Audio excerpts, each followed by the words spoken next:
안녕하세요. 라온부동산입니다.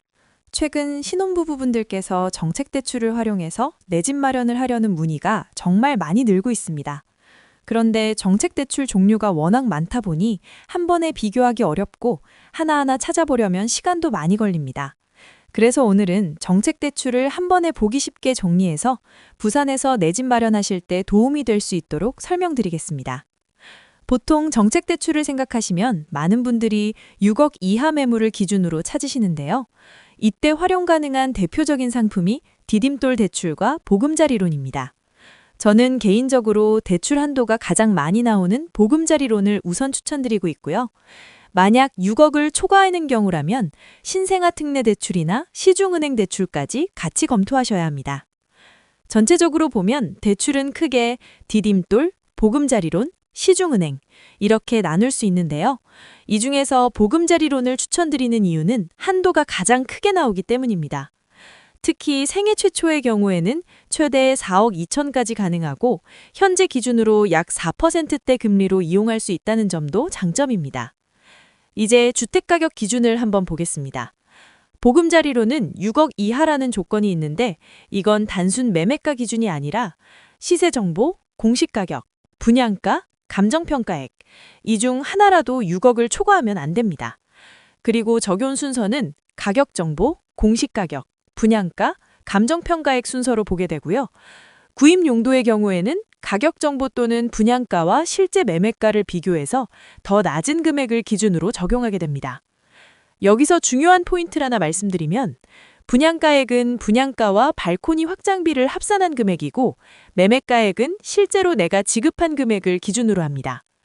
예를 들어 부산 남구에 입주 중인 두산 위브더 제니스 오션시티를 보시면 84B 타입 기준으로 분양가의 확장비를 포함하면 6억을 넘지만 현재 금매 기준으로는 6억 이하 매수도 가능합니다.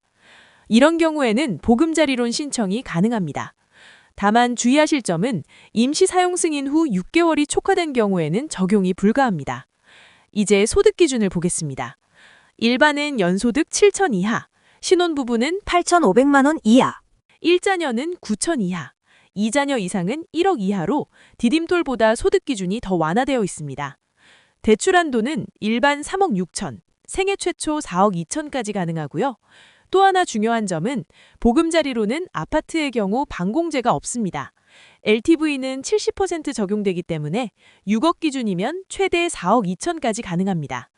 이제 DTI를 보겠습니다. DTI는 60% 기준인데 내 연봉 대비 상환 가능한 금액이 60%를 넘으면 안 됩니다. 계산을 해보면 보통 연봉의 약 10배 정도까지 한도가 나온다고 이해하시면 됩니다. 그리고 중요한 개념 하나 정리해드리면 DTI는 주택담보대출의 원리금과 기타 대출의 이자만 반영하기 때문에 모든 대출의 원리금을 포함하는 DSR보다 상대적으로 완화된 기준입니다. 그럼 신용대출이 있을 경우를 보겠습니다. 예를 들어 1억, 금리 5% 신용대출이 있다면 연 500만 원의 이자가 발생하게 되고 이만큼이 DTI에 반영되면서 대출 가능 금액이 줄어들게 됩니다. 하지만 정책대출의 구조상 신혼부부 소득 8,500만 원 이하. 생애 최초 4억 2천 한도라는 기준 때문에 정책대출을 활용하실 경우에는 신용대출을 먼저 받는 전략이 유리할 수도 있습니다. 마지막으로 금리입니다. 아낌이 보금자리론 기준으로 약 4.05%에서 4.35% 수준이고 여기에 우대금리를 적용받을 수 있습니다. 다만 최근 1월에 0.25%포인트 인상된 금리로 이전처럼 아주 낮은 금리라고 보기는 어려운 상황입니다. 또 이번 4월부터 보금자리론 금리 0.3%포인트 인상될 예정이라 주택 구매하실 예정이시면 이번 달 31일까지 보금자리론을 신청해야 인상 전 금리를 적용받을 수 있습니다. 이번에는 6억 이상 주택을 매수할 때 활용할 수 있는 시중은행 대출과 신생아 특례 대출을 보겠습니다. 먼저 시중은행 대출입니다. 시중은행은 기본적으로 LTV와 DSR 기준으로 대출 금액이 결정됩니다. 일반적으로 LTV 70%, DSR 40% 기준이 적용되고 생애 최초의 경우 부산은 LTV 80%까지 가능하며 대출 한도는 최대 6억까지 적용됩니다. 다만 시중은행은 조건이 일괄적으로 적용되지 않습니다. 보통 1금융권은 DSR 40% 기준, 2금융권은 50%까지 보는 경우도 있고, 금리 역시 상품이나 시기에 따라 다르기 때문에 여러 은행을 비교해 보시는 게 중요합니다. 또 한 가지 중요한 부분이 있는데요. 연말에는 대출이 막히는 경우가 종종 있습니다. 실제로 한 사례를 말씀드려 볼게요. 저희 고객님께서 1금융에서 상담을 받았을 때 대출이 모두 소진되어 불가능하다는 답변을 받고 오셨습니다. 그런데 해당 매물이 금매였고 매도자분도 세금 문제로 기한 내 매도를 해야 하는 상황이었습니다. 그래서 저희가 함께 여러 금융기관을 찾아보면서 대출 가능한 곳을 계속 확인했습니다. 결과적으로 주담대 특판을 취급하던 지역 농협을 통해 오히려 보금자리론보다 더 낮은 금리로 대출을 진행한 사례도 있습니다. 이제 DSR 기준에 따라 연봉별 대출 가능 금액을 보겠습니다. 별도의 대출이 없다는 가정하에 금리 4.75%, 30년 만기, 원리금 균등 상환 기준으로 계산해보면 연봉 8천만 원 기준으로 LTV 70%를 적용했을 때 약 7억 정도의 주택까지 매시가 가능하고 자기 자본은 약 2억 정도 필요합니다.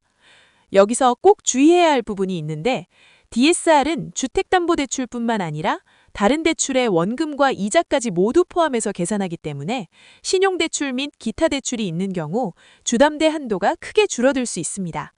그래서 대출 진행 전에는 반드시 은행과 상담을 통해 기존 대출 정리를 함께 고려하셔야 합니다. 또 하나 중요한 건 자금 계획입니다. 주택을 매수할 때는 단순히 집값만 보는 게 아니라 부대 비용까지 포함해서 보수적으로 계획을 잡아야 합니다. 예를 들어 6억 주택 기준으로 보면 취득세 600만 원, 지방교육세 60만 원, 중개수수료 약 264만 원, 법무사 수수료 약 30만 원에서 70만 원, 대출 일실행 비용 및 인지세 30만 원, 이사비 약 150만 원에서 200만 원, 이렇게 해서 대략 1200만 원 정도의 추가 금액이 발생하고 리모델링을 진행할 경우 비용은 더 늘어날 수 있습니다. 마지막으로 신생아 특례 대출입니다. 신생아는 9억 이하 주택까지 신청이 가능하고 소득 기준은 부부 합산 1억 3천만 원 이하, 맞벌이의 경우 2억 이하이며 이때 각각의 개인 소득은 1억 3천만 원 미만이어야 합니다. 대출 한도는 최대 4억 원이며 기존 대출을 갈아타는 대환도 가능합니다. 첫 집을 구입하실 때 가장 많이 당황하시는 부분이 바로 대출인데요. 조금이나마 도움이 되었으면 하는 마음으로 영상을 준비해봤습니다. 궁금하신 점이나 개인 상황에 맞는 상담이 필요하시면 언제든지 문의 주세요.